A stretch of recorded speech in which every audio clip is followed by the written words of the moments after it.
Je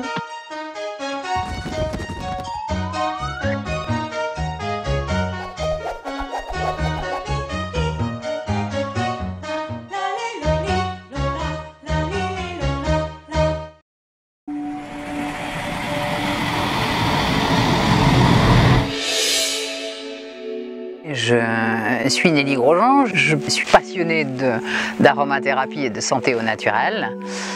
Qu'est-ce qui m'a amenée à grandir et à participer à l'ensemble de cette vie au naturel, de cette transformation que l'on peut faire sur soi-même? Eh bien, quand j'avais 14 ans, j'avais la chance d'être déjà dans une famille avec des parents qui avaient un des premiers centres de remise en forme, on pourrait dire ça, à l'époque, donc il y a plus de 50 ans.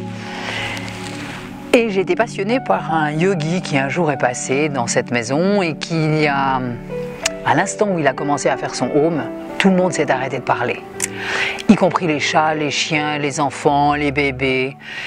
Et ça m'a émerveillée. À l'époque, mes parents utilisaient déjà des huiles essentielles. On avait le bar à thym. Et c'était hysope, géranium, pin. Mon père était asthmatique. Donc on avait déjà ces huiles essentielles et on buvait des huiles essentielles, on se frictionnait. On se promenait pieds nus dans la forêt le matin, douche sous la cascade. C'était l'entraînement. Nous étions 4 enfants, nous sommes toujours d'ailleurs. Et les 4 enfants étaient un peu les cobayes des parents. J'ai eu envie d'orienter plus ma vie sur le sport, que j'ai fait en grande quantité quand j'étais gamine, et puis l'aromathérapie. Les odeurs, quelque chose m'interpellait fortement sur le fait de sentir ces odeurs qui me rappelaient. C'est ce que ça fait généralement sur tous les enfants. Je devais avoir 14 ou 15 ans. J'habitais dans une cabane. J'ai décidé d'arrêter le lycée, de vivre dans une cabane dans la propriété et de prier, de méditer, de construire ma petite maison en bois avec un père qui nous a donné la possibilité remarquable de dire: oui, mes enfants, vous êtes grands et j'ai confiance en vous, voilà un tas de bois, nous a appris à faire tenon et mortaise et puis débrouillez-vous. Et j'ai fait une sauna au-dessus de la rivière. C'était mon premier exil, je pourrais dire, en dehors de cette vie. Puis j'ai eu envie d'apprendre des choses nouvelles sur l'aromathérapie, d'apprendre tout ce que je pouvais apprendre. À l'époque, donc j'avais 14, 15 ans, 16 ans, j'ai décidé de quitter le lycée. Je perdais mon temps à l'époque, aux dames de tous les professeurs qui pensaient que je ne ferais jamais rien de ma vie si je n'apprenais pas normalement dans le circuit classique. Et je suis partie à l'aventure de la vie et j'ai fait mon HEC d'une manière différente, en voyageant, en rencontrant des gens qui tous étaient intéressés par les huiles essentielles, que ce soit des chercheurs, des scientifiques ou des chamans, ou des vétérinaires, des professeurs de recherche.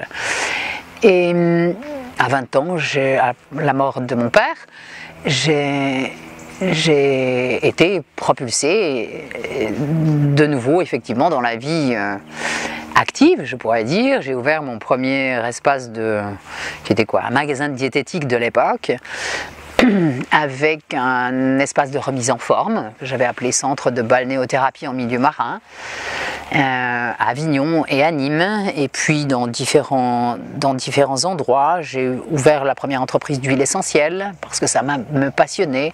Je me suis mariée à l'époque et j'ai travaillé jusqu'à 27-28 ans. À cette époque, j'ai décidé de partir faire un exil et j'ai vécu seule dans une montagne pendant 19 mois pour prier, méditer, travailler sur moi.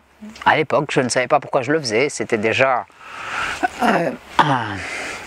une envie de parcours. J'avais lu que si on n'avait pas changé sa vie à 28 ans, c'était terminé pour le restant de cette vie. Donc je pense qu'inconsciemment, j'ai eu envie de faire quelque chose et de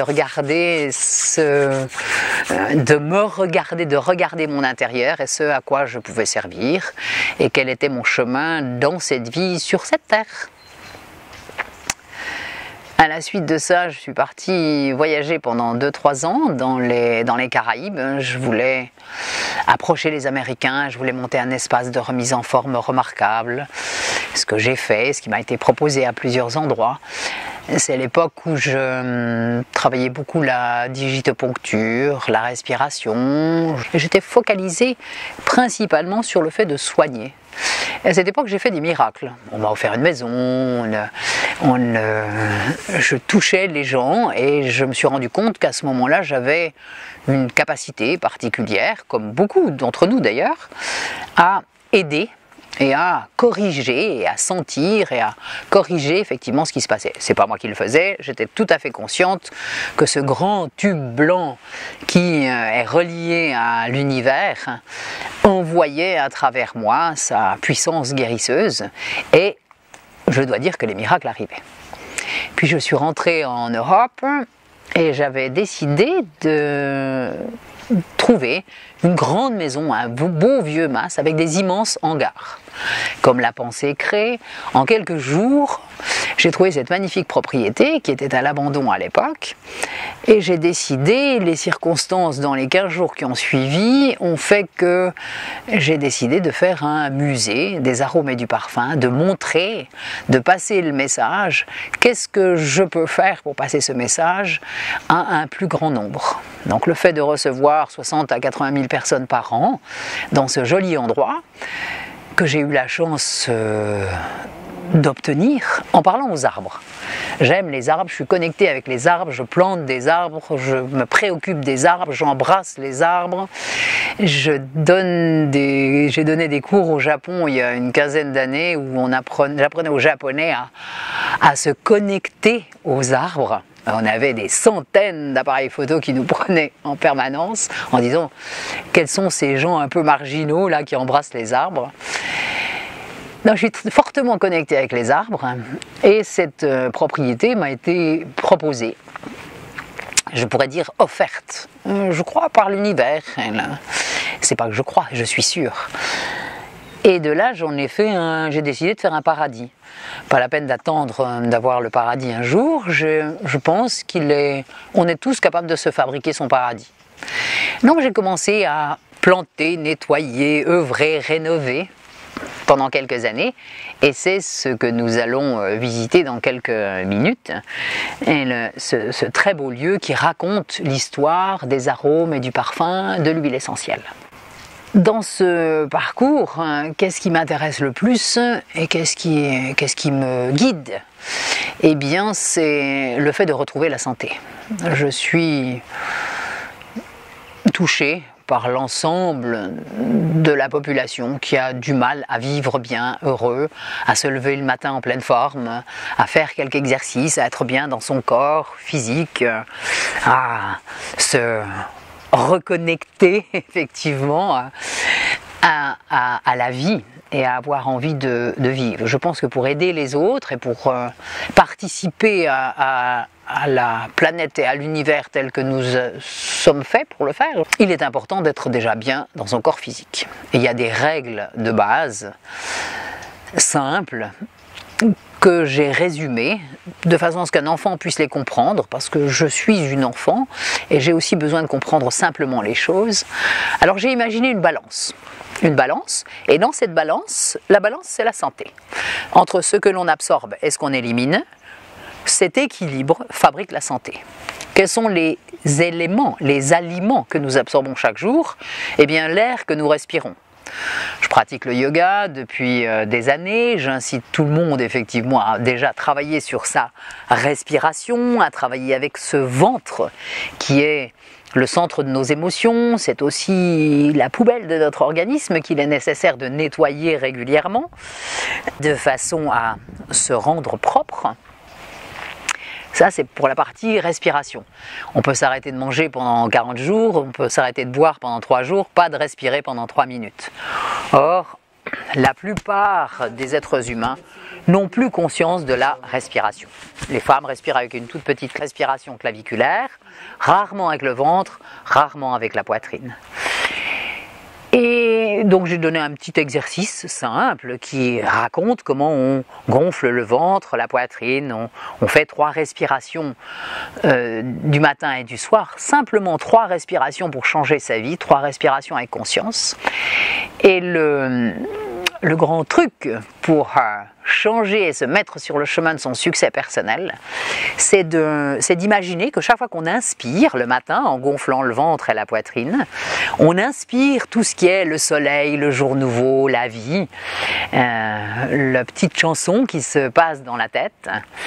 Et chaque fois que l'on expire, on va expirer tout le négatif, tout ce qui ne nous appartient pas, tout ce qui nous est envoyé, les soucis, les tracas, les perturbations, on les expire en automatique.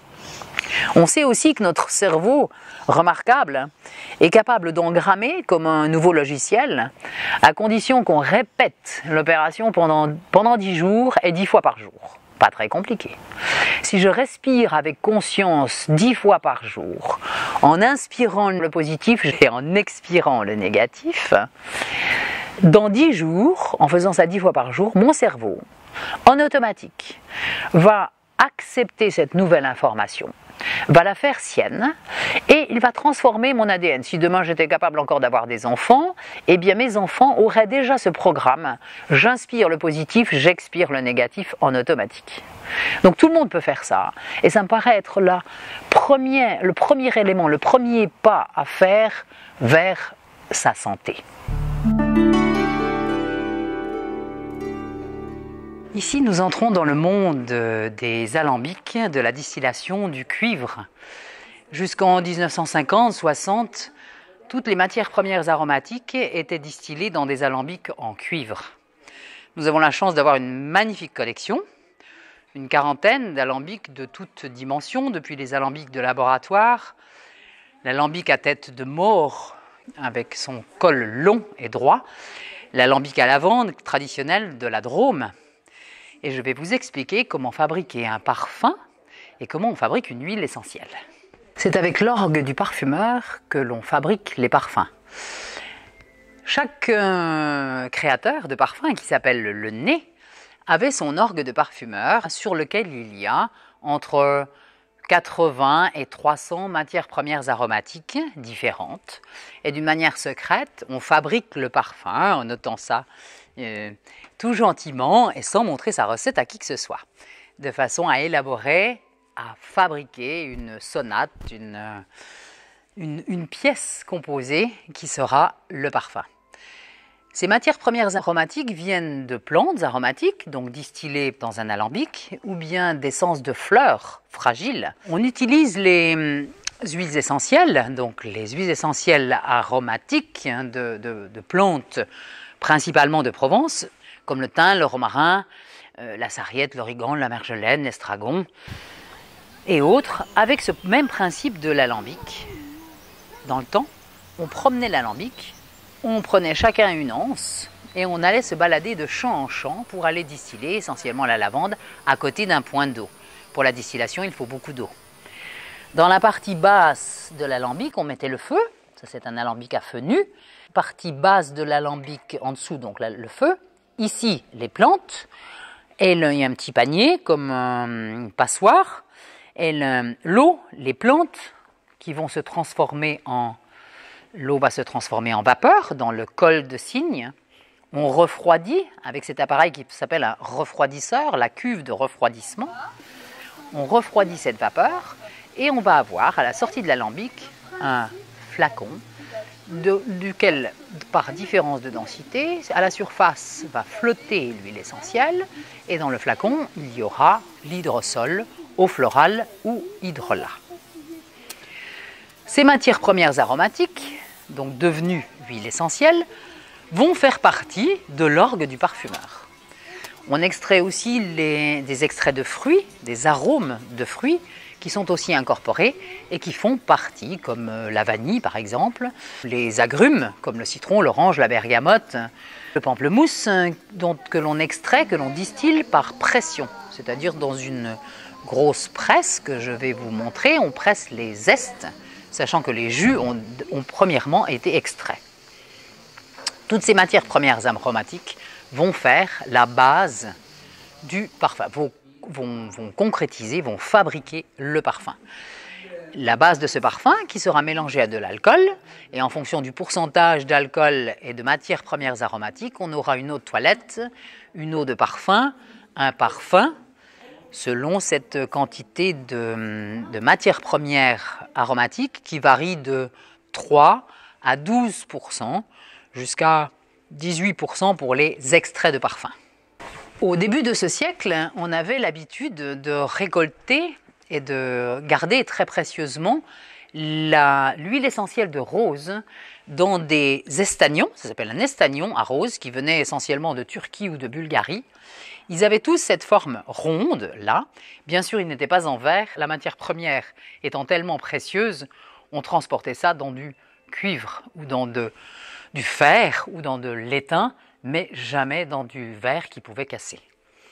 Par habitude, dans le domaine de la parfumerie, on avait pour process de garder les eaux florales dans des flacons bleus, les extraits, les pommades dans de la faïence, les huiles essentielles dans des flacons marrons, ou jaunes, ou verts. Ici, nous sommes en face de la vitrine et de la collection des vases florentins ou essenciers. C'est dans ce vase florentin ou c'est dans cet essencier qui va être rempli par l'eau qui sort de la distillation. L'eau va sortir par cet orifice et sur la surface, on va récupérer avec une petite cuillère l'huile essentielle. Chaque distillateur cherchait un moyen de récolter le maximum d'huile essentielle, de ne pas perdre une précieuse goutte. Et c'était le propos des essenciers en verre. Ceux-ci ont entre 150 et 200 ans. Pour les extraits de fruits, on a retrouvé les petites cuillères qui d'ailleurs sentent toutes encore, ou la vanille, ou la fraise, ou la framboise, ou le café. Chaque parfumeur avait l'habitude d'avoir aussi, dans l'entrée, avant les bureaux et le top secret laboratoire, une représentation de l'usine en miniature. Cette petite usine miniature montre une machine à vapeur qui va faire fonctionner plusieurs alambics. Tous les objets, effectivement, datent du début du 19e, sauf les petits carreaux que j'ai fait refaire à l'identique. Sinon, tout le reste fonctionne, y compris la machine à vapeur. Ici, un petit jeu pour les enfants que nous avons appelé la table d'odoration, de façon à exercer son nez. Le nez, c'est aussi la créativité. Le nez, c'est aussi la sexualité. C'est l'éveil au sens qui se fait avec l'éveil que l'on a au parfum. En général, les personnes adultes reconnaissent 3 odeurs, 4. Les enfants en reconnaissent 5 ou 6. Alors le jeu consiste à chercher et à regarder ce qui se passe et ce qu'on a gagné. Je parlais d'une petite collection des alambics de laboratoire. Le plus précieux dans cette collection étant celui-ci, qui est authentique. Les autres étaient des alambics de laboratoire faits pour la démonstration. Celui-ci était un fonctionnant. Et bien sûr, pour envelopper, contenir ce précieux parfum, il y avait des orfèvres du flacon. Un des principaux ayant été Monsieur Lalique, qui a fait pour différentes grandes marques des flacons absolument merveilleux qui sont des œuvres d'art. Machiavelli, le premier, celui-ci qui ressemble à une couronne, est mon préféré, avec un petit Bouddha que nous avons dans une autre vitrine. Le flacon à parfum lui-même peut aller jusqu'à 80 000 € le flacon, même vide. C'est une vente qui s'est faite avec un flacon qui s'appelle le baiser de faune, qui a été fait par Lalique il y a quelques années et qui s'est vendu à ce prix-là. Donc là, si vous avez des anciens flacons à parfum, ne les jetez pas, apportez-les dans les musées, ils peuvent servir. Pour le mug ou je mets la dose pour le mug? Pour la... Oui. C'est aussi au bar aromatique que l'on peut déguster les hydrosols. Je propose ici un peu de géranium. C'est bon pour le foie, nettoyer le foie à la vésicule biliaire. Je vous propose quelques mélanges. Alors, genièvre bien sûr, le sureau pour les reins, la sauge et l'armoise pour la circulation, la camomille, le néroli pour le système nerveux, le romarin, le géranium pour le foie, Et bien sûr, l'eucalyptus pour les voies respiratoires, la menthe, les enfants adorent, ça remplace le sirop avantageusement. Et puis je fais également des mélanges qui permettent, son nom est interpellant, c'est pour la ménopause, il y a encore des dames qui en ont besoin. Sauge, armoise, géranium, sureau, cyprès, ou bien souple pour les articulations à base de genièvre. Il existe également le circule pour mieux circulation du sang, élimine pour tous les gens qui ont besoin de perdre du volume et du poids, détox également, purify pour les voies respiratoires, le relax comme son nom l'indique pour dormir et relaxer. C'est un concept sympathique qui permet de, et je vous donne un petit truc, avant de faire une bonne dégustation, quels que soient les vins, puisque les gens viennent nous voir en Provence pour les dégustations de vin et d'huile d'olive, je propose toujours un petit peu d'hydrosol de géranium, ou de sureau, ou de sauge, qui vont permettre de préparer le palais. Je parlais des diffuseurs d'arômes, et les diffuseurs d'arômes doivent permettre de diffuser les huiles essentielles sans les chauffer et sans eau, sans flamme. Donc le système est simple, c'est un petit appareil qui, avec un petit moteur, un ventilateur d'ordinateur, plugué, on met les huiles essentielles de part et d'autre, une vingtaine de gouttes, 1 ou 2 fois par jour, et la pièce s'émerveille des odeurs que nous aurons mises. Les compositions existent, elles ont toutes des propriétés différentes. Bien sûr, on a du tonique, du relax, du convivial, de la communication ou du respiratoire. En continuant notre tour de la boutique des arômes, eh bien, les livres, c'est un grand nombre que j'ai écrits, ou pour la plupart, qui correspondent tous à l'aromathérapie, la grande bible de l'aromathérapie, Recettes aromatiques d'urgence étant le livre qui permet de « j'ai un problème de qu'est-ce que je fais pendant combien de temps ?» et j'ouvre à maladie infantile, grossesse, cystite, crampes, circulation, angine, des pages jaunes comme dans l'annuaire où on se retrouve aisément.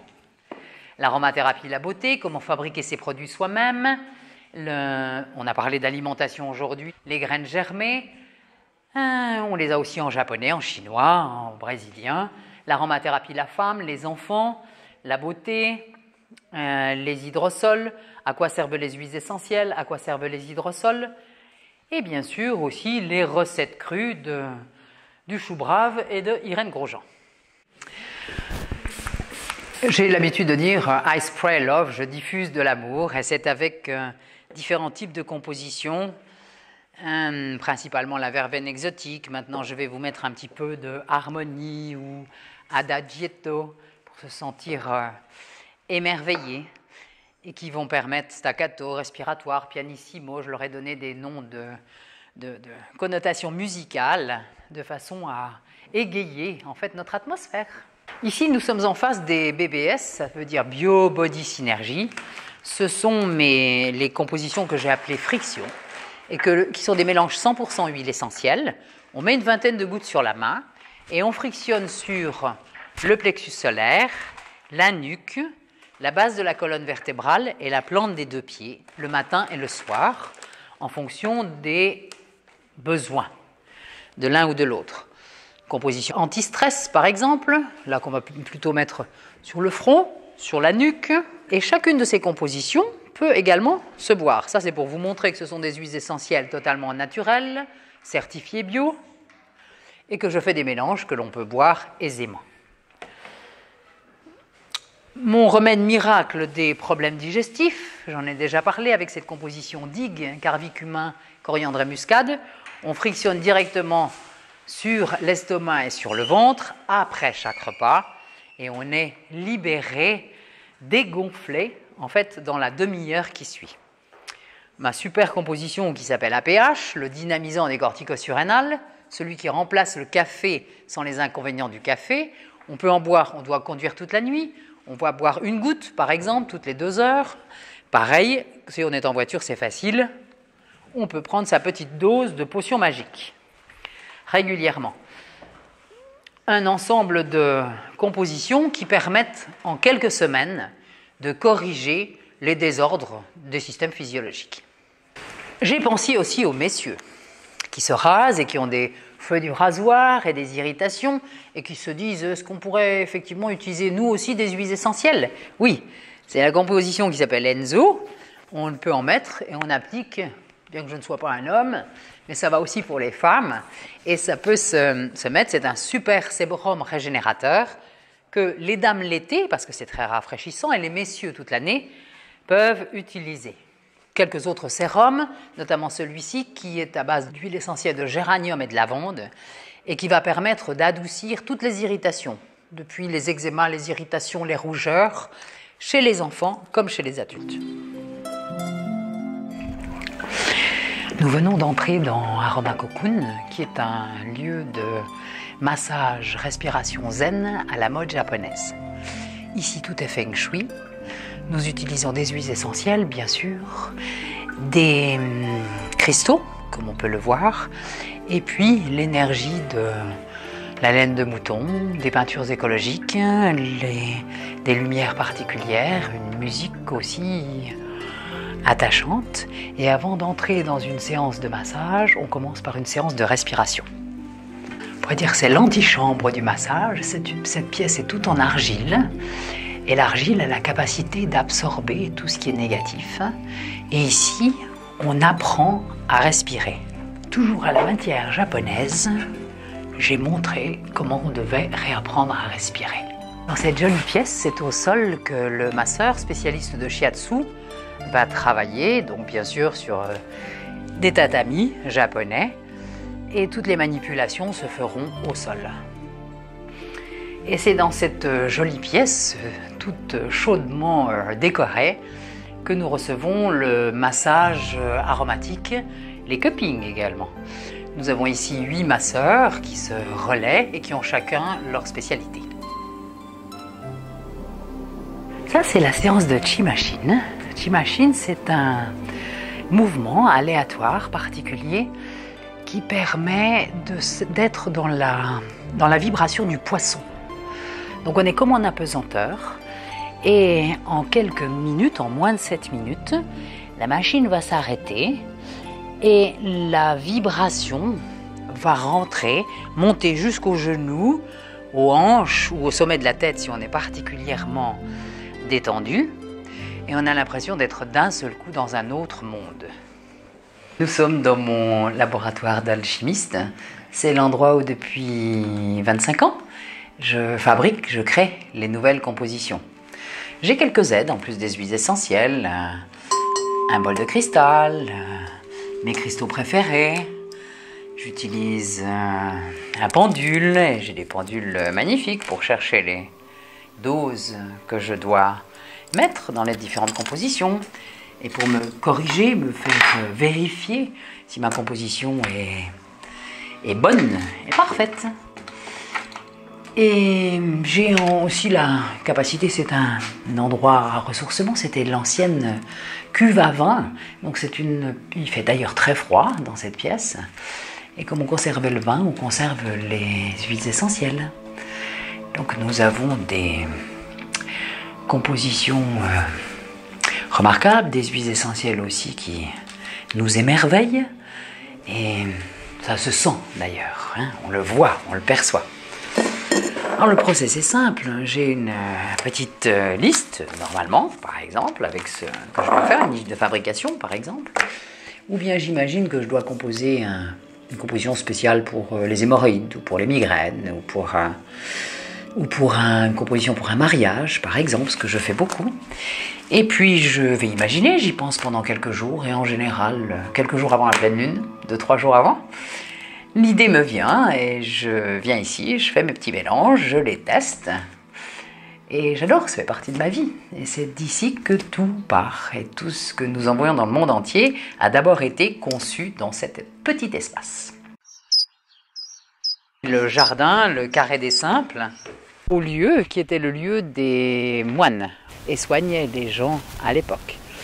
Comme cette propriété est en rapport avec des lieux monastiques, j'ai imaginé refaire un carré des simples.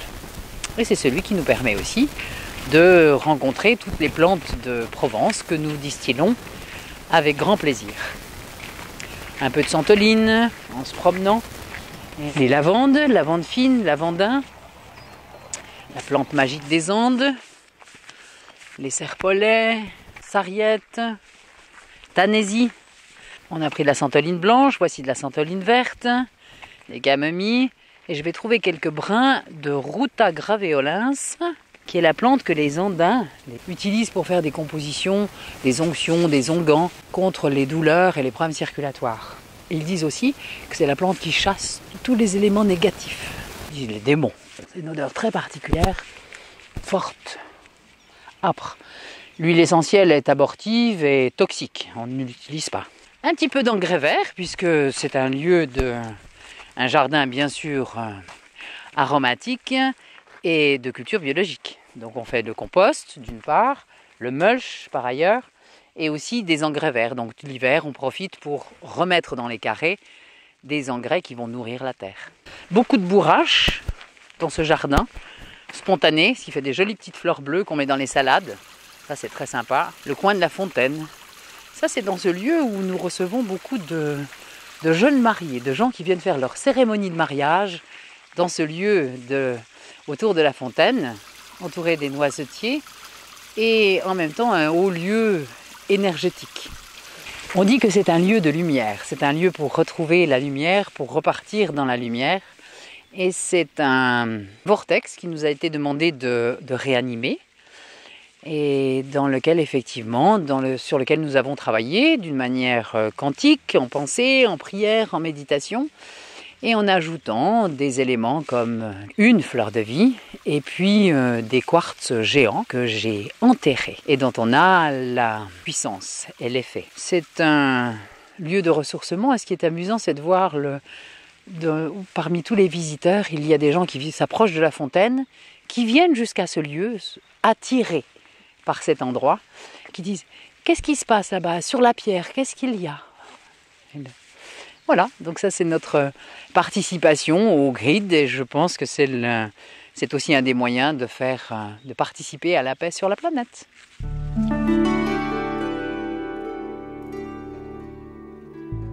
Après avoir respiré et réapprendre à respirer, il est important de considérer l'eau.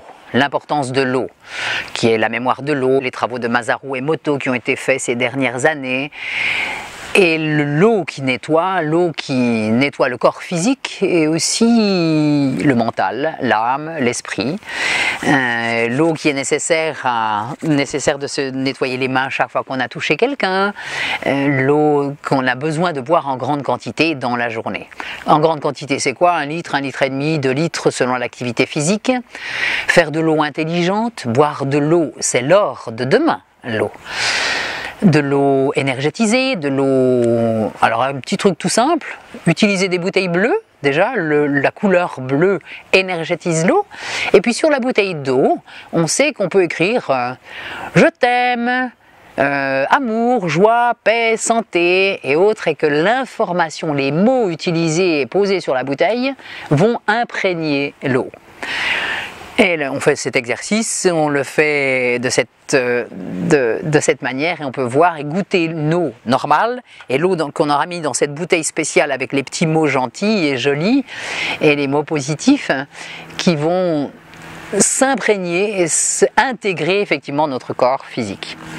Donc boire beaucoup d'eau, regarder la quantité d'urine et la couleur de ces urines, je dis toujours pipi d'or, pipi en or. C'est important de regarder, d'avoir conscience et d'accepter effectivement de regarder ce que je bois, ce que j'élimine et de quelle manière ça se passe. Puis bien sûr l'alimentation. L'alimentation, les aliments que j'absorbe, les aliments que j'élimine. On vit dans un monde de constipés. D'ailleurs, ça se voit sur les visages plutôt tristes today ou coincés et autres. On mange 3 fois par jour, on devrait éliminer 3 fois par jour. Il y a une première chose, c'est d'avoir des aliments les plus sains possibles. Mais le premier élément, c'est déjà de regarder son élimination. de façon à absorber des aliments uniquement lorsqu'on a déjà éliminé et de ne pas entasser et gagner du ventre et des réserves qui ne sont pas de vraies réserves d'ailleurs, qui sont de l'excès, de l'embonpoint, de la lenteur, du ralentissement des neurones aussi. Est-ce que vous savez combien de grammes ou kilos de produits chimiques nous absorbons par personne et par an dans une alimentation normale? Entre 10 grammes, 100 grammes, 1 kg ou 10 kg, c'est 4,6 kg de moyenne de purs produits chimiques par personne et par an. Uniquement dans l'alimentation, y compris les pesticides, les produits chimiques, le processed food qui fait aussi des tas de produits chimiques dans l'alimentation supermarché ou traditionnelle. Donc important de revenir de supprimer déjà l'excès de ces produits chimiques, de les diminuer au maximum et de manger bio, naturel, du jardin. On peut tous cultiver son jardin dans sa cuisine avec 3 petits pots de graines germées, c'est facile. Avec un mètre carré de salade de roquette qu'on coupe tous les jours, on donne à manger pendant tout un été à une famille de 4 personnes avec un seul mètre carré de salade de roquette. Des choses simples. Et dans les aliments à prendre qui sont bons pour la santé, eh bien effectivement il y a en premier, puisque nous sommes plus proches du singe que du porc ou bien que du lion, eh bien ce sont des fruits, des légumes, tout ce qui pousse, un petit peu de graines, à condition qu'elles soient germées, et des algues de la mer, et ça c'est une alimentation simple. Une alimentation découverte, on appelle maintenant le raw food, et c'est très à la mode, c'était marginal il y a 30 ans et c'est maintenant remarquablement apprécié. Les grands chefs d'ailleurs utilisent beaucoup de graines germées, des légumes bio maintenant et des aliments bio. Pourquoi? Parce qu'ils ont un meilleur goût, une meilleure saveur, une meilleure texture, donc on peut tous devenir des grands chefs dans sa cuisine. Les aliments poisons, il y en a quelques-uns. Et cette alimentation de l'an 2000 ou du 3e millénaire nous apporte, outre les produits chimiques en trop grande quantité, mais aussi des poisons, je dirais, violents, que sont en premier le sucre. Le sucre, les boissons sucrées, les gamins qui se traînent par terre dans les magasins, qui ne retiennent rien à l'école, qu'on appelle hyperactifs alors qu'ils sont hyper excités, ça c'est le fruit, le résultat de l'excès de sucre. On sait que si on boit une boisson sucrée dont je dois dire le nom, la plus connue, et la façon Coca-Cola et autres, c'est l'équivalent de 6 morceaux de sucre et de 5 cafés. Si on donne ça à un enfant de 2 ans ou de 3 ans ou de 5 ans ou de 10 ans ou de 15 ans, effectivement, si on le donne à un adulte qui n'a jamais bu une de ces boissons, il est déjà hyper excité. Donc a fortiori l'enfant. C'est en plus un destructeur, le sucre, les sucres ajoutés, les sucres chimiques sont des destructeurs de la cellule nerveuse. Donc on se fabrique des angoisses, des anxiétés, de la peur, de l'incapacité à faire les choses. J'aimerais bien, je suis velléitaire, mais j'arrive pas à aller jusqu'au bout. Tout ça, c'est l'excès de sucre. Donc ça, c'est à mon avis le poison le plus insidieux, le poison violent. Bonbons, gâteaux, chocolat, confiserie, pain, riz, pâtes, tout ça c'est du sucre. Et les gamins à l'heure actuelle sont acceptent, s'adaptent plus ou moins facilement. Un des grands résultats, et aussi dans le temps il y avait des crises d'anévrisme sur les personnes âgées. Maintenant, les gamins à 5 ans, à 10 ans, à 15 ans ont des ruptures d'anévrisme, ce qui est totalement curieux. Et quelle est la base principale? Eh bien, c'est l'excès de sucre, l'alimentation, pâtes, pizza, sucre et boissons sucrées. Eh bien, ça ne fabrique pas des cerveaux intelligents et des corps en bonne santé. Je travaille depuis longtemps au Japon. Et j'ai vu la dégradation se faire sur l'alimentation japonaise qui faisait partie des alimentations les plus saines, ethniquement parlant. Et pourquoi? Parce que les Japonais mangent beaucoup d'algues, mangent énormément de légumes oubliés, de petits légumes de montagne, des algues et du riz. Voilà. Ils sont très frugaux, ne mangent pas en grande quantité. Il n'y avait pas de Japonais obèses il y a 20 ans. Il n'y avait pas de douleur non plus. Il n'y avait aucun produit laitier au Japon jusqu'à il y a une vingtaine d'années. Et puis quelques gros groupes mondiaux passionnés lobby du lait ont offert aux Japonais des yaourts. Un yaourt par enfant, par jour, dans toutes les écoles du Japon. Et j'ai vu ça parce que ça fait 25 ans que je vais au Japon. Et en 20 ans, on a pu voir la destruction. Maintenant, il y a des gens qui ont des problèmes de douleur, d'arthrose, d'arthrite, de rhumatisme, qu'il n'y avait pas auparavant. Il y a des atopies en tellement grande quantité, donc les gamins, les ados qui sont couverts de plaques rouges, violettes et autres, qui ne supportent plus rien du tout et qui sont irrités à fleur de peau. Et ça, c'est en grande quantité. Beaucoup se promènent avec des béquilles parce que les jambes ne les portent plus. Donc ça, c'est l'excès de sucre. Et puis, il y a très peu de temps, en faisant une conférence de presse avec des journalistes, tous ces journalistes étaient là, et à un moment, ils me disent « Oui, mais on ne dort pas, qu'est-ce que vous avez pour dormir? Qu'est-ce qu'on peut faire pour dormir mieux ?» Alors, je parle des huiles essentielles, de lavande, de marjolaine, de néroli. Puis je me pose la question, je dis « Mais c'est curieux quand même, comment se fait-il que vous ne dormiez plus ?» Je sais que les Japonais travaillent trop et en trop grande quantité, cependant. Et là, qu'est-ce qui se passe? Et puis il y en a une qui à un moment dit « Mais je dis, mais c'est curieux, parce qu'au Japon, vous ne buvez pas de café. » Ah non, c'est pas vrai. Maintenant, c'est très chic. On a tous, en fait, une petite machine expresso italienne dans les bureaux, parce que c'est très chic, c'est à la mode, et ça vient d'Europe, et on boit du café. Je dis, pardon, vous buvez du café au Japon? Et donc le thé vert traditionnel, remplacé par le café. Oui, on boit du café, et boivent 8, 10, 12 cafés par jour. Ah, je dis, voilà, ne cherchez pas plus loin. Est-ce que vous savez que le café, c'est un super excitant et que ça empêche de dormir? Ah non. Et personne ne s'était rendu compte, et même moi, j'avais même pas imaginé que les Japonais, très en avance sur beaucoup de choses, puissent s'être laissés emporter en fait dans ce courant café destructeur et fabricant des angoisses et des anxiétés qui atterrent le monde, et principalement en France. Nous avons le record de la quantité de calmants en tout genre donnés. On est au top de la liste, ce record n'étant pas très brillant, nous le savons. Mais l'excès de tout d'une manière générale, mais en plus de produits tellement acidifiants comme le café, le thé, l'alcool, les sucres, qui sont l'apanage effectivement des produits des pays civilisés. Il y en a beaucoup moins chez les Indiens ou bien chez les aborigènes en Australie qui restent encore beaucoup plus en forme que nous ne le sommes. Donc ça, sur l'alimentation, je dirais en résumé, le sucre est vraiment un poison violent. Le deuxième, c'est l'excès de viande rouge. On n'est pas un lion, on n'a pas des reins faits pour éliminer l'ammoniac et on n'est pas fait pour manger de la viande. Et a priori, si on était obligé d'aller tuer la bête pour la dépecer, beaucoup d'entre nous ne mangeraient plus de viande. On peut vivre très bien sans viande, j'en suis un bon exemple. Il y a plein de gens qui sont végétariens et qui ne mangent pas de viande depuis très longtemps. Il y a de bons exemples. Mimoun en a été un, Patrick Edlinger aussi, celui qui tenait en escalade là, sur un doigt dans les 5 sup. Faisait du yoga, de la méditation, était végétarien, mangeait cru. Mimoun, qui a été un grand marathonien, était aussi végétarien. Et il y a une liste très très longue de sportifs et de grands penseurs d'ailleurs, philosophes et autres, qui sont des végétariens.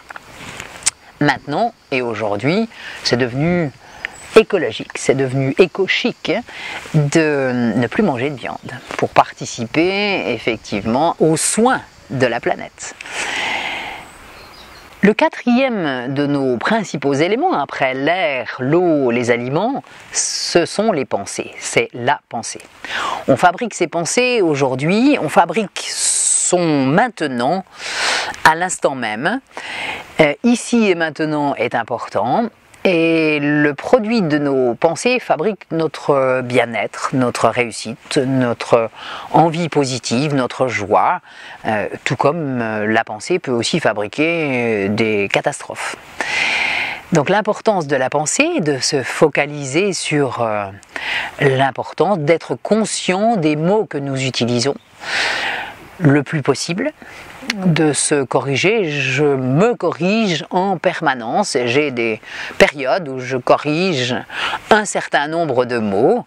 Il y a d'ailleurs un bouquin remarquable qui s'appelle Le langage des mots et de Jacques Martel, et qui raconte les mots insidieux négatifs, et qu'est-ce que l'on devrait faire et par quoi les remplacer. Alors j'ai fait un petit jeu dans mon entourage familial et de travail. Les gamins ont l'habitude de dire en ce moment « Ah, nos soucis, pas de problème, pas de problème, pas de problème ». On sait aussi que le cerveau, c'est un professeur Stoddart d'ailleurs qui a fait ses travaux sur le cerveau, qui est un Australien il y a une quarantaine d'années. On sait aussi que le cerveau ne fait pas la différence entre le négatif et le positif. Donc, il n'y a pas de souci, il entend souci. Il n'y a pas de problème, il entend problème. Ce qui est enregistré, c'est souci, problème, 200 fois par jour.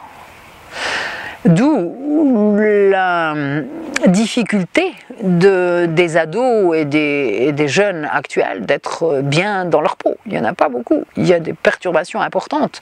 Et ils se fabriquent en permanence, en plus du sucre et d'une mauvaise alimentation, d'une mauvaise hygiène de vie, eh bien ils se fabriquent en même temps une sérénade négative, en fait, qui les coince dans le souci, le problème, le négatif, et le nombre de gens qui commencent leur phrase par « non, non, mais ». Alors ça aussi, c'est les mots insidieux que l'on peut corriger aisément. Donc je suis une fervente passionnée de la pensée positive. Je sais, pour l'avoir vécu plusieurs fois et de nombreuses fois dans cette vie, que le simple fait d'être centré sur sa pensée connectée avec la pensée universelle, planétaire, qu'on peut appeler Dieu, univers, soleil, ou selon ses aspirations idéologiques, religieuses ou philosophiques, cette grande connexion à l'univers se fait et se fabrique à chaque instant. Et c'est cette conscience que nous mettons dans l'instant sur les mots qui fabriquent aujourd'hui ou demain. Et je me souviens quand j'avais 14 ans, avoir offert à ma mère ce livre qui s'appelait Le livre du bonheur de Marcel Auclair, et ça a été le livre de chevet, c'était pas le livre de chevet, c'était le livre des toilettes, où tout le monde pouvait regarder ce livre. Je pense que c'était notre premier intérêt sur le travail de la pensée positive. Ce qui me paraît important, c'est aussi de se considérer que ce que je fais pour ma santé, je le fais pour moi, parce que j'ai besoin d'être en bonne forme pour le faire pour les autres. J'ai fait du sport à un certain niveau quand j'étais gamine, et j'étais déjà végétarienne. Et les entraînements olympiques étaient avec le matin, lever 5 heures, et puis il y avait des barres chocolatées, mais déjà des fruits secs. Pour les sportifs de haut niveau, on donnait déjà une alimentation plutôt saine. Alors je ne mangeais pas les jambons, les viandes et les saucissons, mais tout ce qui était fruits secs, fruits concentrés, faisait partie déjà de l'alimentation des sportifs. Je parle de ça il y a 40 à 50 ans. Et j'ai toujours eu de l'aisance à être végétarienne, bien que sortant beaucoup, vivant beaucoup à l'extérieur, voyageant beaucoup. Il y a toujours des fruits partout dans le monde. Il y a des salades partout. Maintenant, c'est chic de demander en apéritif un jus de carotte ou un jus de betterave. Il y a 30 ans, c'était plus délicat. Il n'y en avait pas. Où il fallait entrer dans les restaurants végétariens, et là c'était vraiment tellement tristounet, je dois dire, que c'était pas mon fort, et c'est pas là où j'allais dîner, parce qu'on avait l'impression, effectivement il y a une bonne alimentation, cependant l'atmosphère était un peu pesante, avec des gens qui comptaient leurs grains de riz dans leur assiette avec leurs 4 grammes de levure, et je mets du soja ou j'en mets pas, je mets du citron ou j'en mets pas. Ça donnait pas envie de chanter, d'être heureux et d'accepter en fait l'alimentation tel que je le conçois. Cette approche de l'alimentation saine, bon, j'ai grandi dedans, je suis tombée dans la potion magique quand j'étais petite, donc c'était beaucoup plus facile pour moi. Mes parents ont arrêté de manger de la viande et ont changé leur alimentation lorsque j'avais 5 ans. Et mes frères et sœurs, je suis l'aîné, eux n'ont jamais mangé de viande. Qu'est-ce qui a fait? Donc nous avons été végétariens, végétaliens, macrobiotiques, crudivoristes. C'était l'époque de beaucoup de céréales, des végétariens avec céréales à l'époque. Et je me souviens que j'étais couverte de boutons à 14-15 ans et je comprenais pas. Tous mes copains qui mangeaient n'importe quoi en fait n'avaient pas autant de ça, et mon frère et moi étions couverts de boutons. Bien sûr, on mangeait des tartes, des tourtes, du pain complet, des tartines, beaucoup de céréales en trop grande quantité. Et ça, c'était pas forcément bien accepté par les adolescents que nous étions. Et en tous les cas, notre corps physique le manifestait d'une manière différente. Ensuite, on a été plutôt macrobiotique, puis après plutôt végétarien, puis plus d'œufs, et puis avec des œufs et avec du miel. Et puis, il y a plus d'une vingtaine d'années, 25 ans, que je mange cru, à, dans tous les cas 80%. Donc ça fait partie de ma vie avec les purées de fruits le matin ou les fruits. Je vis beaucoup l'hiver. C'est exceptionnel que je sois en Europe l'hiver. Normalement, je suis dans les pays chauds parce que je crois qu'on devrait vivre en fait au soleil. Et tout nu au soleil, heureux, en chantant et ça, et pas forcément en travaillant, en étant habillé, enfermé dans des maisons chauffées, etc. Donc je fais le maximum pour vivre l'hiver au soleil et manger des fruits. Donc le petit déjeuner, depuis longtemps, ce sont des fruits le matin. Et j'arrive de Bali, là où je m'occupe d'une fondation pour aider des enfants, et où je suis en train de participer à un nouvel orphelinat, où d'ailleurs il y aura une alimentation saine, parce que les Balinais mangent aussi du riz, et tout cuit.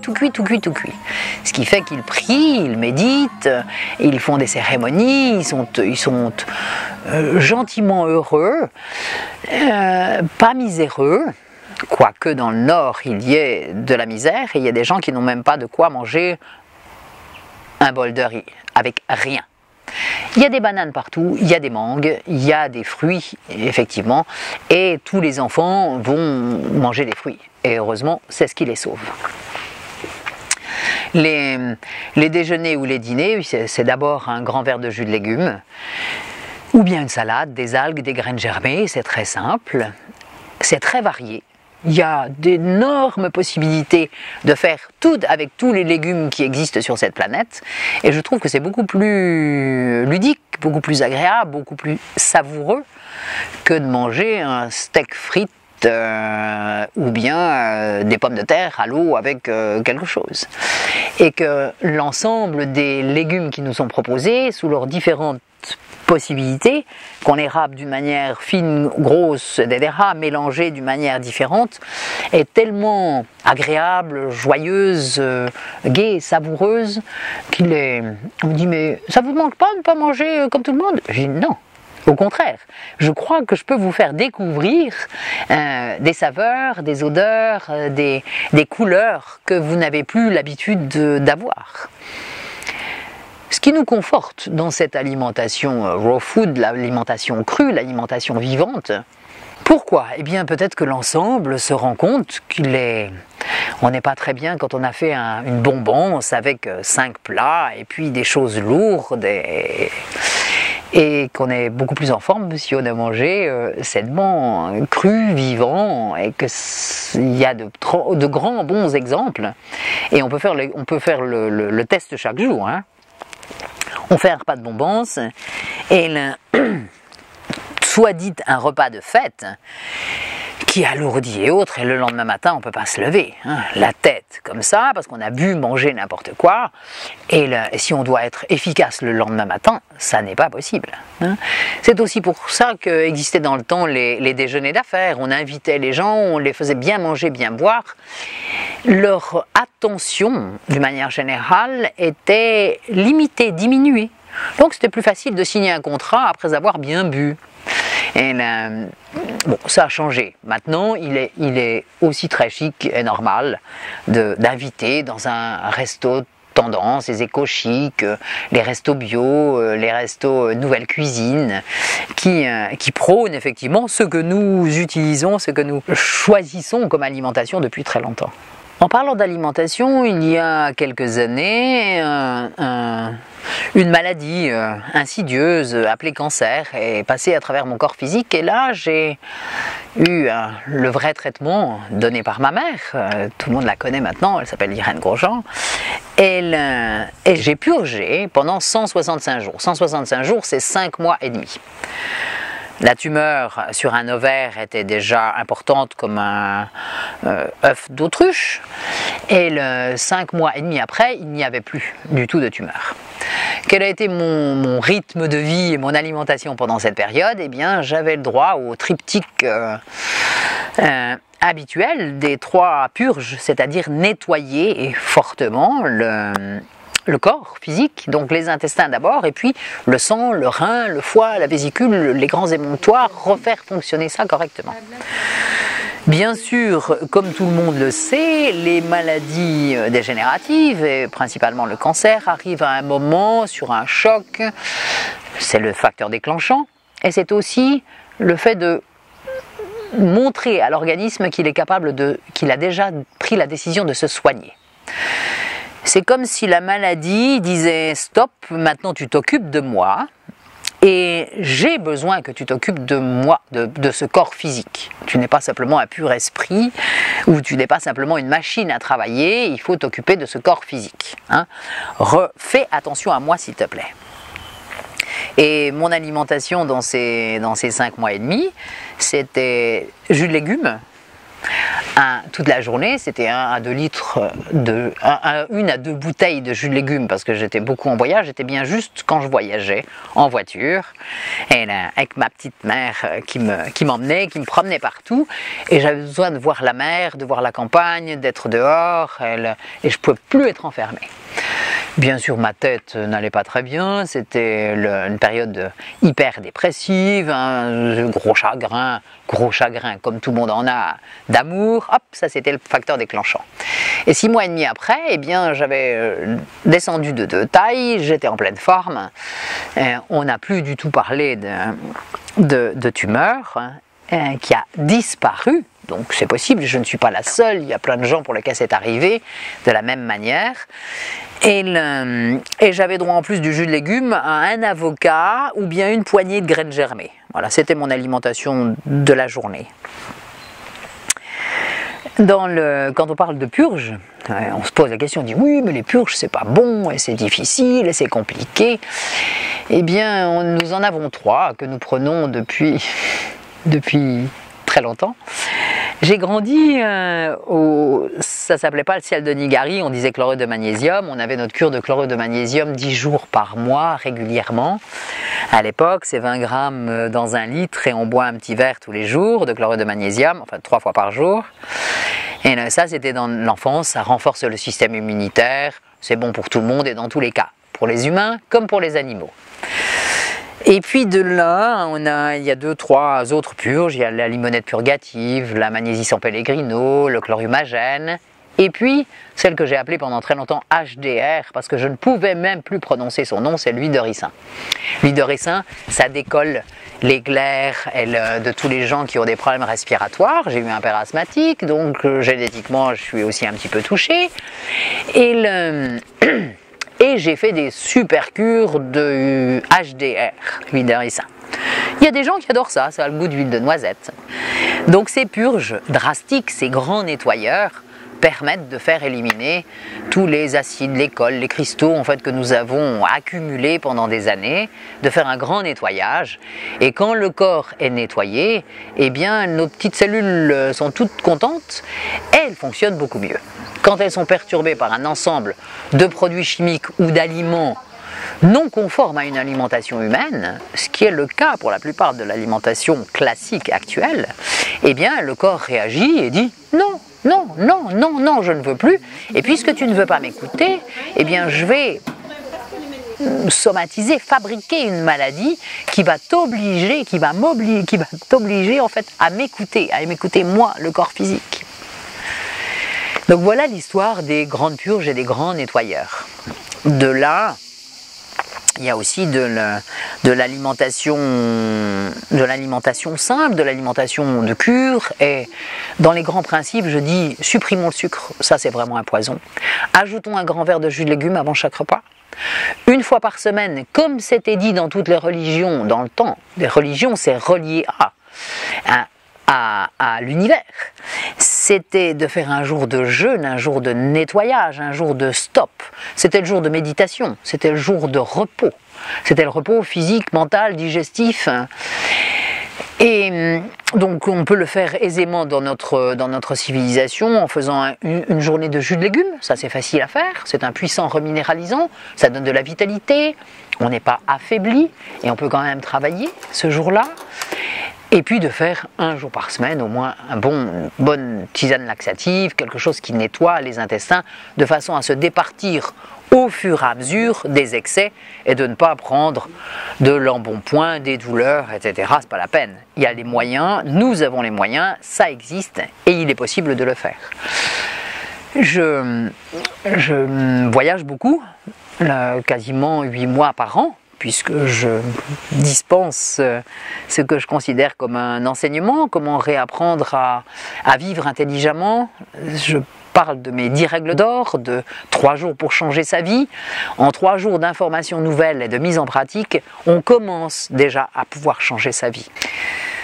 J'ai des pays privilégiés, je pourrais dire, le Japon, la Chine, la Malaisie, l'Indonésie et le Brésil aussi. J'ai fait différents types d'expériences, je suis allé vivre avec les personnes les plus reculées dans ces pays. Et puis je parle aussi aux journalistes et au grand public sur la manière de retrouver sa santé en fonction du pays dans lequel on est. Au Brésil par exemple, les gens mangent des fruits, c'est normal, il y a des barres à fruits partout et ça a toujours existé. Ils mangent énormément de sucre, de chocolat et de café. Ça, c'est l'inconvénient. Donc, mais on peut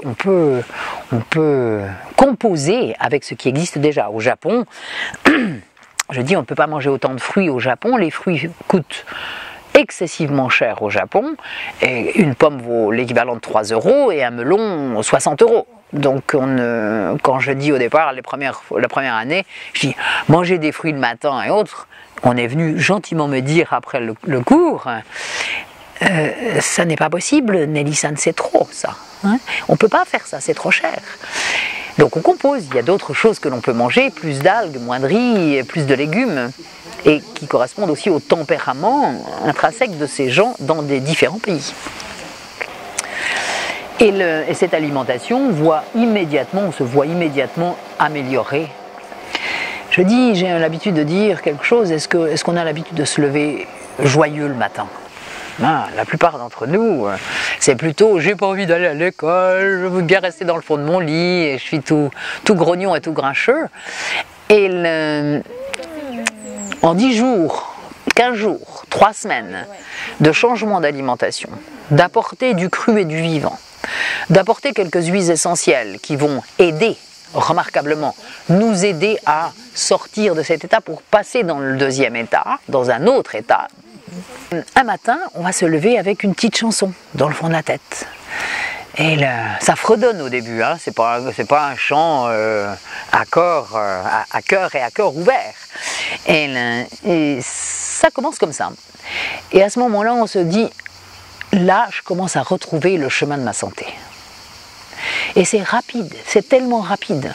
Je suis émerveillée de voir avec quelle rapidité quelques petites transformations dans notre manière de vivre permettent de retrouver cette joie du matin, qui pour moi est le diagnostic simple de « je commence à être en meilleure forme ». Et après, de sentir qu'on est léger, que ça ne coince pas de tous les côtés, et qu'à 60 ou à 80 ans, on peut être en très bonne forme, avoir une vie totalement normale, vivre Vivre, ça veut dire avoir une activité physique, faire son jardin, aller se promener, préparer avec plaisir son repas, voyager, se balader. Il y a tellement de choses à faire et puis à être utile aussi aux autres. Quand on passe la moitié de son temps ou les 3/4 de son temps à dire « Oh, j'ai mal ci, j'ai mal là, et qu'est-ce qu'il faut que je fasse, et qu'est-ce que ceci, et qu'est-ce que cela », le temps perdu à aller consulter en permanence le médecin qui va, en attente du médecin miracle, qui va tout résoudre pour soi-même, là, parce que les gens sont devenus très dépendants, la plupart d'entre eux, et voudraient bien déposer leur maladie, leur santé chez un médecin, puis la reprendre quelques semaines après avec une pilule miracle et se dire voilà, ça y est, c'est bon, je suis soigné, je suis guéri. Et bien, ça ne fonctionne pas comme ça. Je suis sûr que les éléments que nous mettons en place chaque jour, effectivement, fabriquent notre santé. Alors on respire intelligemment, on boit intelligemment, on mange intelligemment, on pense intelligemment. Cette conscience que l'on met dans ces 4 éléments, déjà, permet de transformer sa vie et de gagner le chemin de son succès personnel. Le chemin du succès personnel, c'est quoi? C'est de se sentir heureux, c'est d'être joyeux de faire ce qu'on a envie de faire, c'est d'avoir cette capacité et ces possibilités de le faire. Je suis en permanence émerveillée par ce que la vie peut nous apporter de bienfaits, de merveilles, à condition d'être ouvert et à condition de cesser de se replier comme ça et de dire non, non, je peux pas, j'y arriverai pas, c'est pas possible, non, non, j'ai des soucis, j'ai des problèmes. Et on peut changer immédiatement, ici et maintenant, dans l'instant, tout le monde est capable de pouvoir changer son attitude en disant à partir d'aujourd'hui, je commence à respirer. Peut-être que ce message m'intéresse. Je vais essayer. C'est pas je vais essayer, je vais mettre en pratique. Parce que quand on essaie, on sait, don't try, just do it. Hein. N'essayez pas, faites-le. Essayer, c'est donner la possibilité au doute et à l'échec. Alors que faire et pratiquer, c'est je fais. Je fais et je suis successful. Je gagne ce que je fais. Je gagne ce que je suis en train de faire. Je dis que la vie est magique. Je suis une fan et une admiratrice et un remerciement permanent devant la magie de la vie. J'ai d'ailleurs une jeune agente chinoise, qui est taïwanaise et qui travaille en Chine avec moi, et qui a écrit sur sa carte de visite, en fait, Consultant of Magic Affaires. Je dis, mais pour quelle raison as-tu fait ça? Elle m'a dit, mais depuis que je vis avec vous, en fait, tout est magique dans ma vie. Et vous êtes magique. Alors, comme je suis consultant, je suis consultante d'affaires magiques. Normal. J'ai beaucoup ri. Et j'ai dit, ça c'est très osé. Elle me dit, mais non, c'est pas osé, c'est normal. Puis elle a fait une carte hyper design. C'est une fille qui a un background très important. Elle est aussi designer de grandes écoles et autres. Et là, j'étais émerveillée. Je me suis dit, ça, c'est fantastique. C'est un petit pas de plus et ça fait sourire. Tout le monde dit, c'est quoi, consultant de Magique Affaires? Oui, les affaires sont magiques. J'ai la chance d'avoir une jolie entreprise.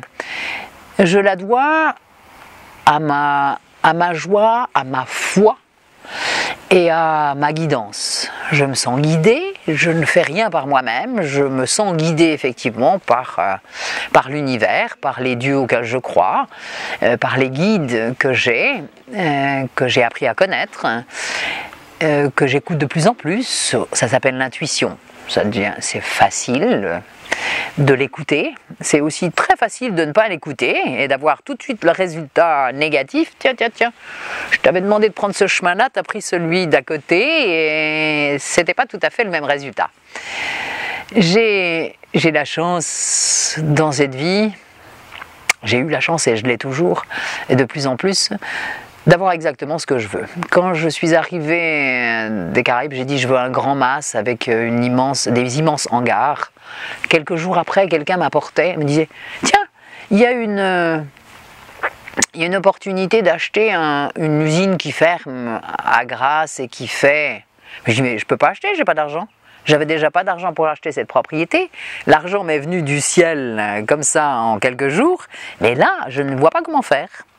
Alors j'ai acheté le nettoyage de l'usine. J'ai pris la mission de nettoyer l'usine et avec tout ce que j'ai pu récupérer avec ces 10 grands gars costauds, là, tatoués de tous les côtés et qui démontaient en fait tous les câbles électriques, etc. Avec ce petit peu d'argent et 3 objets que j'ai récupérés, eh bien j'ai commencé à faire des collections.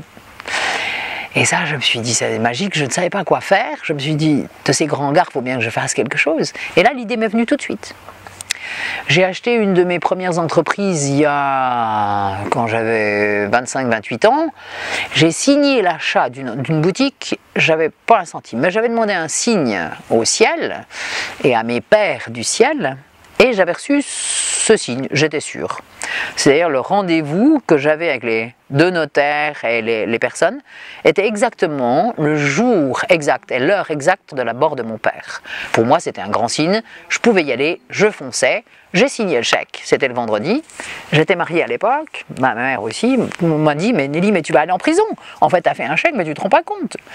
J'ai dit « non, mais il va se passer quelque chose, forcément il va se passer un miracle puisque j'ai eu un signe, je le sais ».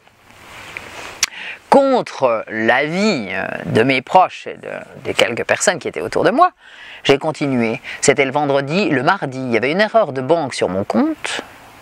J'ai eu de l'argent pendant un moment. Avec cet argent, j'ai pu prendre un crédit dans une autre banque. Puis je suis allé rendre l'argent qui n'était pas le mien, en remerciant merveilleusement le banquier en disant « merci, cet argent n'est pas à moi, vous pouvez le reprendre », mais il m'avait permis de gagner un crédit à l'époque. J'avais 0 francs, 0 centimes et j'avais fait ce chèque, mais je savais qu'il se passait quelque chose. Quand j'ai acheté ici cette propriété, c'était la même chose, je n'avais pas d'argent. Puisque je vivais de voyage, j'ai demandé effectivement un signe. Je voulais savoir si c'était sûr que c'était une bonne opération pour moi que d'acheter cette maison et d'en faire quelque chose que j'ignorais encore. Et c'est la première fois de ma vie où j'ai vu un ovni dans le ciel. J'avais demandé un signe bien fort. Et le jour où c'est arrivé, j'ai été terrorisé. Terrorisé, seulement c'était mon signe.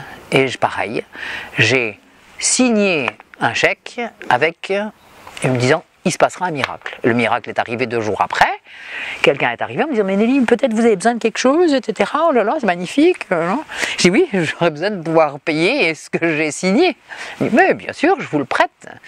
Quelques semaines après, j'ai pu, par une autre magie, rembourser cet argent. Et je me dis, c'est fantastique, hein. J'ai souhaité faire des maisons écologiques et je me suis dit, comment je fais pour faire des maisons écologiques? Je connais rien à la construction, à la rénovation, un petit peu mais pas suffisant. Et hop, mes pas m'ont emmené à Bali, j'ai rencontré un designer qui m'a dit, mais on fait une maison pilote, je te l'envoie, etc. Voilà, ça s'est passé comme ça. Il y a toujours une magie, une merveille de magie dès qu'on fait les choses avec son cœur, pour les autres, parce que je pense qu'on est sur cette vie d'abord pour être en bonne forme, ça c'est la normalité, ça n'a rien d'exceptionnel d'être en bonne forme, c'est anormal de ne pas être en bonne forme. C'est aussi Greg Braden qui dit ça dans son merveilleux message sur l'influence de la pensée et des mots sur notre ADN personnel. Et c'est un de mes grands maîtres à penser du moment.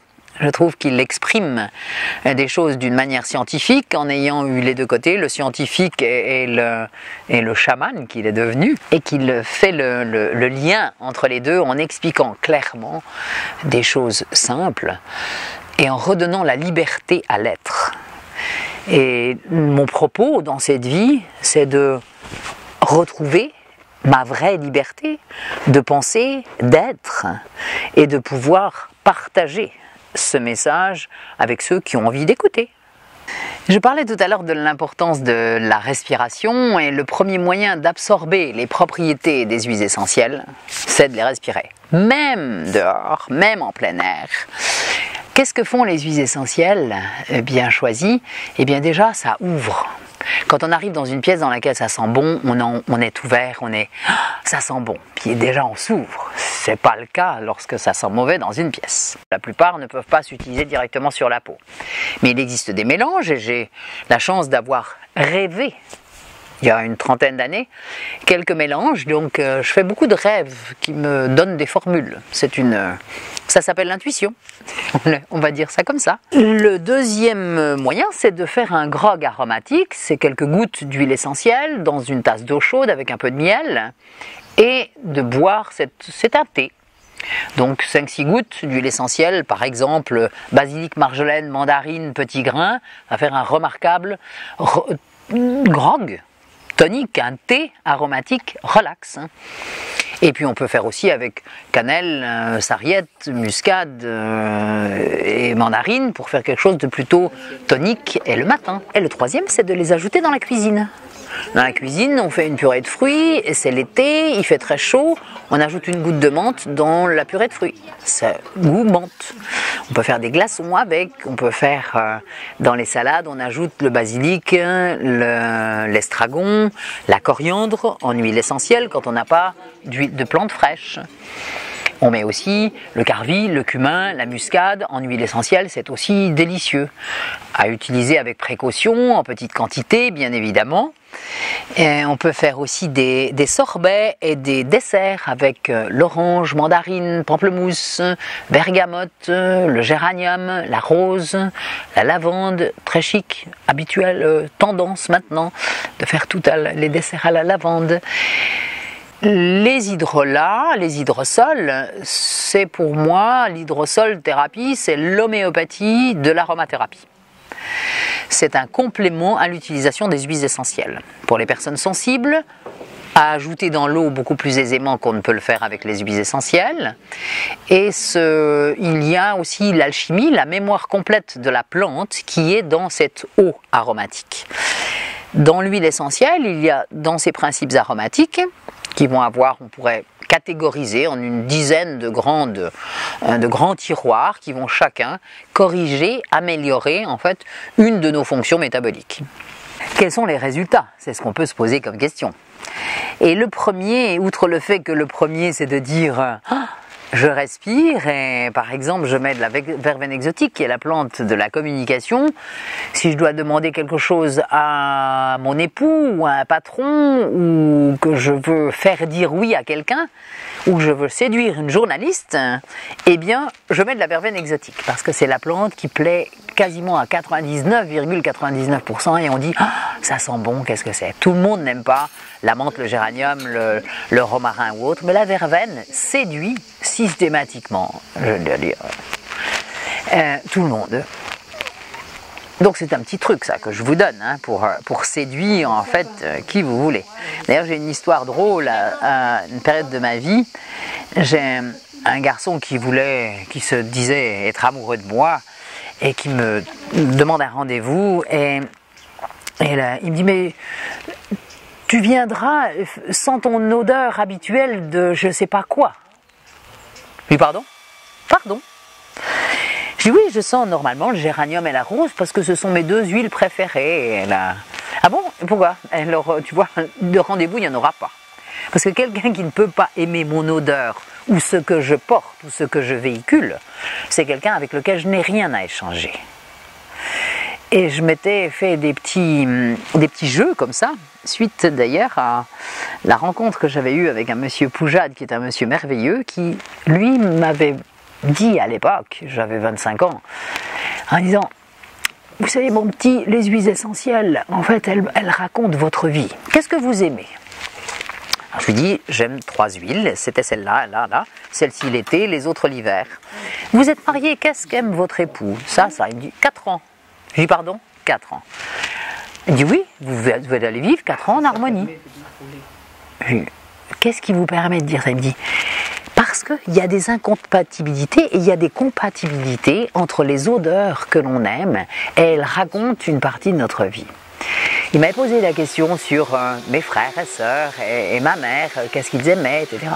Et je notais 10 ans ou 15 ans après que tout ce qu'il m'avait raconté était véridique. Dans ces compatibilités, et ce moment de vie en fait que l'on avait en fonction de l'odeur que l'on aimait. Et un jour en Hollande, j'ai vu un thérapeute en fait mettre les huiles essentielles comme ça sur la table et demander à la personne de choisir. Et ce qui était choisi lui disait que en fait, l'huile essentielle qu'on choisissait, l'huile ou les huiles qu'on choisissait étaient celles dont on avait besoin et qui correspondaient à un réel, à corriger un besoin physiologique ou un besoin, une perturbation physiologique de l'instant. C'était une autre méthode.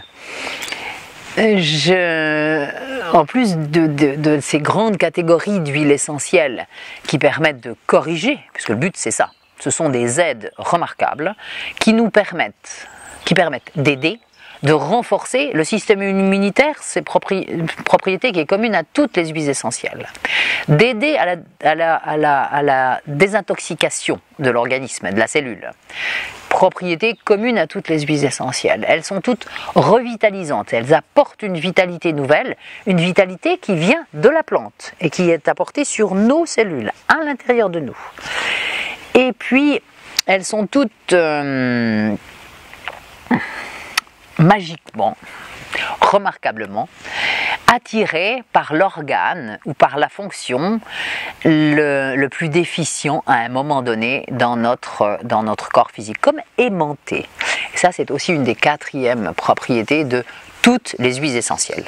Ensuite, on peut les catégoriser, et il y a les huiles essentielles qui vont nettoyer le sang, par exemple, comme le cyprès ou la sauge, qui vont corriger les perturbations du sang.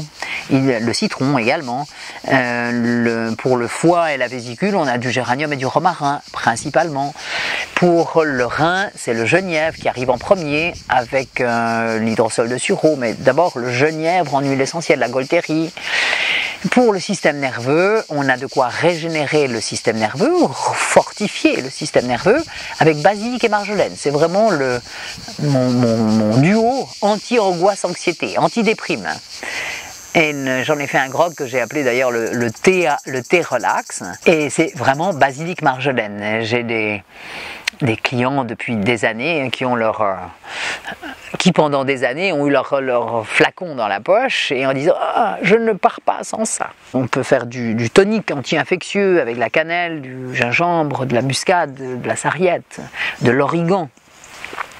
Il y a des huiles essentielles avec lesquelles il faut prendre des précautions. Mais tout ça, je raconte dans mes livres, j'écris avec des précisions, les posologies, les dangers, de quelle manière l'utiliser, à quel moment et autres. Tout ça est très bien précis. Et la plupart de mes livres sont d'ailleurs téléchargeables sur Internet gracieusement. Ça, c'est notre participation à faire passer le message le plus possible. Qu'est-ce que l'on a comme résultat avec les huiles essentielles? Et j'ai commencé à le dire tout à l'heure, dès qu'on change d'alimentation, de mode de pensée, de mode de vie, d'une manière générale, en ajoutant quelques huiles essentielles, en 3 semaines, ce sont vos amis, les gens avec lesquels vous travaillez qui vont vous dire « Ah, mais tu es bien belle ou tu es bien beau, qu'est-ce que tu as fait? Il y a quelque chose qui a changé. » L'allure, on devient plus frais, plus rayonnant, plus ouvert. La manière de marcher est différente, on est plus léger. Et petit à petit, je dis, les huiles essentielles et cette transformation rendent beau. On s'embellit. Et ça se voit. Je vois par exemple, je fais des conférences, il y a 100 ou 200 personnes. Sur 200 personnes, je vois les quelques-unes ou les quelques-uns qui font déjà quelque chose pour leur santé, qui sont déjà sur le chemin de la santé. Ils sortent, c'est gris partout, et il y en a quelques-uns qui sont plus clairs dans la salle. Et je peux dire, je ne suis pas voyante, mais ça se voit sur les visages. Tout comme notre visage montre aussi quels sont les organes que nous avons à nettoyer. Je donne toujours le petit truc, regardez-vous le matin dans la glace, et si le menton est plus rouge que le reste du visage, le foie et la vésicule crient gare. En disant « Occupe-toi de moi s'il te plaît, regarde, c'est pas joli ». Donc il y a des petites choses comme ça et que l'on peut apprendre aisément. Tout ça, je raconte dans les livres aussi. Et puis on peut se promener aussi avec des correcteurs ou des aides. Et Je suis une fan de l'importance de la fleur de vie. Je pense que vous savez, il y a un merveilleux bouquin qui a été écrit par Drunvalo Melchizedek, qui s'appelle La fleur de vie. C'est le principe de vie de la plus petite des cellules. Enfin, c'est la forme géométrique qui est représentée ou qui est la base de la plus petite des cellules et de la plus grande des galaxies. Notre monde est fabriqué sur la fleur de vie. Alors aussi, en plus des livres, je propose des séminaires d'aromathérapie. Je les appelle 2 jours ou 3 jours pour changer sa vie. Et puis j'ai une merveilleuse petite assistante formée maintenant à ma méthode, qui est Sylvia, qui donne aussi les cours initiation à l'aromathérapie, donc ça régulièrement. Et c'est la journée essentielle.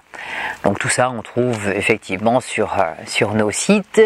Et je donne beaucoup de conférences dans le monde. Comme j'aime beaucoup le Japon et l'Asie et le Brésil, je vais plutôt donner les conférences, et la Suisse, je vais plutôt donner les conférences dans les pays que j'aime. Mais je suis aussi tout à fait ouverte à répondre à la demande, et c'est ce que je fais régulièrement, à répondre à ceux qui me demandent effectivement d'aller à un endroit ou à un autre. J'ai un autre projet qui est en cours, d'ailleurs, et qui est en Suisse, puisque je partage mon temps entre les voyages, la Provence et la Suisse, et je suis en train de rénover une autre magnifique propriété qui m'a été aussi apportée par le ciel, avec un groupe de 5 thérapeutes et guérisseurs, on pourrait dire, healers. Et ça sera un healing center, c'est un lieu de ressourcement où on pourra venir passer 3 jours ou une semaine, apprendre à se soigner, bien sûr, à manger correctement et à rééquilibrer le corps physique, l'esprit, le cœur, l'âme. Et les ingrédients seront apportés par différents thérapeutes qui feront partie de cet espace. Ça s'appelle Moulin de Vie, c'est au-dessus du lac de Neuchâtel et ça sera ouvert à la fin de l'année 2014. Et j'ai beaucoup de plaisir à mettre en place ce projet. Et ce sont des thérapeutes étrangers, d'ailleurs, il y en a 3 étrangers qui viennent et qui viendront participer à cet ensemble. C'est un lieu aussi où on pourra recevoir des séminaires, comme nous le faisons d'ailleurs en Provence, des séminaires où des personnes qui sont orientées ou orientées déjà développement personnel et santé au naturel et qui souhaitent un lieu de réception, puisque nous avons ici dans le musée une belle salle de réception, une grande salle dehors, un cabane bambou, c'est un lieu, un organique café, un resto bio de l'été qui permet de montrer les cours de cuisine, la cuisine crue et de déguster en même temps pendant les 2 mois d'été. Alors en Suisse, c'est au bord de l'eau, au bord de la rivière. Donc bien sûr, nous ajouterons ce que je n'ai pas ici, tous les soins avec l'eau, donc le propre du spa, Salud de Peraqua, c'est-à-dire les bains de Knep, les bains de pieds, les bains de mains, les bains de tronc, les bains dérivatifs, etc., qui seront appliqués effectivement dans cet espace qui est au bord de la rivière et où d'ailleurs on pourra se faire masser dans une petite maison de bois au-dessus de la rivière directement, avec en direction du solarium, avec la vue sur les Alpes bien sûr. C'est un très joli endroit où il y a plus de chevaux que d'habitants d'ailleurs. Depuis des années, j'achète dans tous les pays du monde des huiles essentielles, donc je suis allé et je connais tous nos fabricants et distillateurs. D'ailleurs, j'ai les mêmes, je suis très fidèle, j'ai les mêmes depuis 30 ans, un peu plus que 30 ans d'ailleurs, j'imagine que j'ai plus de 60 ans maintenant, donc ça fait plus de 30 ans que je travaille. Donc depuis une 40aine d'années, et que ce soit à Java, Sumatra, au Vietnam, en Asie, au Brésil, en Uruguay et autres, je connais nos distributeurs. Et j'ai eu à cœur de systématiquement commencer à replanter des arbres. Depuis le sommet de Rio en 1992, j'ai commencé à être sensibilisé à ça et je me suis dit, il faut que je fasse quelque chose aussi. Donc chaque fois que j'achète des huiles dans un pays, je cherche de quoi aider à replanter des arbres, ou trouver quelqu'un qui va le faire, ou le faire moi-même, puisque je suis allé aussi planter dernièrement à Bali en fait des forêts de teck. Au Brésil, j'ai fait des recherches avec un professeur de l'université de São Paulo Et sur la distillation des feuilles de bois de rose, parce qu'on a supprimé l'huile essentielle de bois de rose, on n'en trouve quasiment plus, parce qu'on coupait les arbres jusqu'à maintenant. Alors que si on distille simplement la feuille sans couper l'arbre, donc on va prendre les branches sans couper l'arbre, on a un produit qui est identique. Donc ce n'était pas la peine de couper les arbres. Si ce n'est que les parfumeurs au départ ont commencé à couper les arbres parce que c'était plus pratique, et comme on détruit la forêt amazonienne à un grand coup, c'était. J'ai replanté aussi en Australie avec les tea trees, j'ai participé à un certain nombre d'opérations à Bali, et puis je suis une fan des bambous. Parce que le bambou, c'est la matière verte régénératrice de la planète qui pousse le plus vite. Il y a le bambou et le chanvre. Ce sont ce qui donne le plus de matière en une saison. Et cette capacité à fabriquer de la verdure qui est nécessaire pour notre oxygénation planétaire est importante. Donc tout le monde peut planter des bambous dans son jardin. Et plus on plantera de bambou, ça se canalise, on peut parler au bambou. Contrairement à tout ce que tout le monde dit, attention, ça se met partout, ça devient une vermine et autres. Non, les bambous se canalisent. Moi, je leur demande de pousser en hauteur et non pas sur les côtés. Et ils écoutent au bout d'un moment. Et puis on passe la tondeuse sur les endroits où on n'a pas envie de les voir. Et petit à petit, les bambous grimpent, et on sait bien que les plantes entendent et qu'elles corrigent, qu'elles peuvent nous aider, tout comme le font les animaux. On fait énormément de choses en bambou, on construit des maisons en bambou. Il y a une école Steiner qui est à Bali, qui est à Ubud, qui est une merveilleuse, qui est toute construite en bambou, c'est une pure merveille. On fait une construction de 5000 m² qui reçoit maintenant 200-250 enfants et qui est toute en bambou. Ça s'est construit en 7 mois. C'est remarquable, avec un coût bien inférieur à une construction classique. On recherche sa joie de vivre, d'être en bonne forme et de partager ça avec quelqu'un et de le faire partager à un plus grand nombre. Ça me paraît être un but louable et en tous les cas c'est le mien. J'aime être un exemple, je fais le maximum pour être cet exemple de bonne santé, de vitalité, de joie, de dynamisme.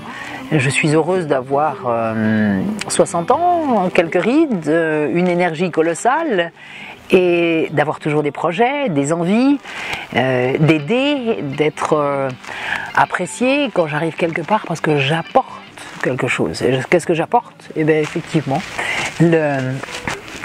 la vibration, l'huile essentielle, tout ce qu'elle peut apporter sont concentrés de principes actifs. De l'aromathérapie, de l'alimentation vivante, de la pensée positive, qu'est-ce que j'ai envie de vous dire ? Que le simple fait de commencer à pratiquer, à apprendre, à respirer, à s'ouvrir, va permettre à tout un chacun, comme ça a été le cas pour moi, de s'ouvrir à la vie et de gagner son succès personnel.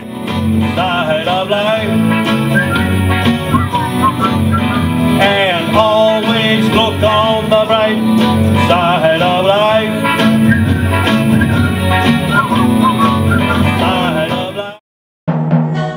Le Chou Brave, c'est un magazine trimestriel numérique et une chaîne TV internet abordant des thèmes liés à l'alimentation vivante, la santé, l'éducation, l'agriculture, les énergies alternatives et tout ce qui concerne la vie, la nature et l'homme. Des e-books de recettes crues sont à télécharger sur le site internet du Chou Brave. Le nouveau livre papier de 59 recettes crues pour tous les goûts, se commande également sur le site.